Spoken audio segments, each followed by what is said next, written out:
መጽሐፈ ዜና ካልዕ ምዕራፍ 17 በእርሱም ፋንታ ልጁ ኢዮሳፍጥ ነገሰ። በእስራኤልም ላይ ጠነከረ። በተመሸጉትም በይሁዳ ከተሞች ሁሉ ወታደሮችን አኖረ። በይሁዳም ሀገር አባቱም አሳ በወሰዳቸው በኤፍሬም ከተሞች ዘበኞችን አስቀመጠ። እግዚአብሔርም ከኢዮሳፍጥ ጋር ነበር። በፊተኛይቱ በአባቱ በዳዊት መንገድ ሄዷልና በአሊምንም አልፈለገምና፣ ነገር ግን የአባቱን አምላክ ፈለገ። በትእዛዙም ሄደ፣ የእስራኤልንም ሥራ አልሰራም። እግዚአብሔርም መንግስቱን በእጁ አጸና። ይሁዳም ሁሉ እጅ መንሻ ለኢዮሳፍጥ አመጣ። እጅግም ብዙ ብልጥግናና ክብር ሆነለት። ልቡም በእግዚአብሔር መንገድ ከፍ ከፍ አለ። የኮረብታውን መስገጃዎችና የማምለኪያ አጸዱንም ከይሁዳ አስወገደ። በነገሰም በ3ኛው ዓመት በይሁዳ ከተሞች ያስተምሩ ዘንድ መሳፍንቱን ቤን ኃይልን፣ አብድያስን፣ ዘካርያስን፣ ናትናኤልን፣ ሚክያስን ሰደደ። ከእነርሱም ጋር ሌዋውያንን ሸማያን፣ ነታንያን፣ ዝባድያን፣ አሳሄልን፣ ሰሚራሞትን፣ ዮናትንን፣ አዶንያስን፣ ጾባዶንያን ሰደደ።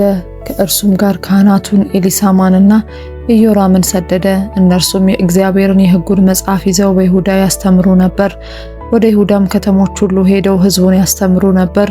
በይሁዳም ዙሪያ በነበሩ መንግስታት ሁሉ ላይ ከእግዚአብሔር ዘንድ ድንጋጤ ሆነ።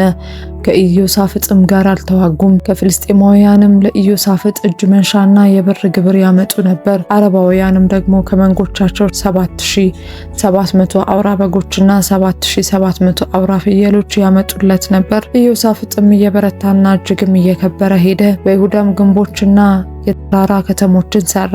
በይሁዳም ከተሞች ብዙ ስራ ሰራ። በኢየሩሳሌምም ጽኑዓን ኃያላን ሰልፈኞች ነበሩት። ቁጥራቸውም እንደ አባቶቻቸው ቤት ይህ ነበር። ከይሁዳ ሻለቆች አለቃው አድና ከእርሱም ጋር 300,000 ጽኑዓን ኃያላን ሰዎች ነበሩ።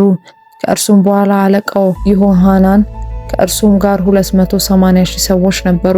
ከእርሱም በኋላ በፈቃዱ ራሱን ለእግዚአብሔር የቀደሰ የዝክሪ ልጅ አማስያ ከእርሱም ጋር 200,000 ጽኑዓን ኃያላን ሰዎች ነበሩ። ከብንያምም ጽኑ ኃያል የነበረው ኤሊዳሄ ከእርሱ ጋር ቀስትና ጋሻ የሚይዙ 200,000 ሰዎች ነበሩ። ከእርሱም በኋላ ዮዛባት ከእርሱም ጋር ለሰልፍ የተዘጋጁ 180,000 ሰዎች ነበሩ። ንጉሱ በተመሸጉ በይሁዳ ከተሞች ሁሉ ካኖራቸውም ሌላ እነዚህ ንጉሱን ያገለግሉ ነበር።